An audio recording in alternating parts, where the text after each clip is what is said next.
Денеска точно напладнена, само 2 дена пред крајот на годинашниот македонски театарски фестивал во Војдан Чернодрински, во фоејето од Центарот за култура Марко Цепенков беа промовирани уште 2 театарски публикации. Првата е дело на истакнатиот македонски театролог Христо Стефановски, која ситни својата 9-та деценија од животот, насловена како Мојот театар, а втората се однесуваше на театарското списание Сум. Според доктор Ана Стојановска, театарската литература и критика всушност се двигателот на квалитативниот развој на театарската уметност воопшто. Практика е или обичај, како да кажам, дека секоја година ќе се промовираат изданијата кои што го поврзуваат театарот, односно сите театри низ Македонија, така и ова.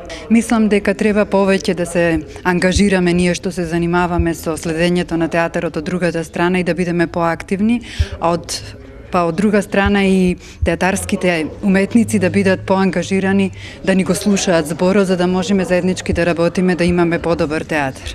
Инаку во рамките на годинашниот 51 Македонски театарски фестивал беа промовирани уште 2 други театарски публикации.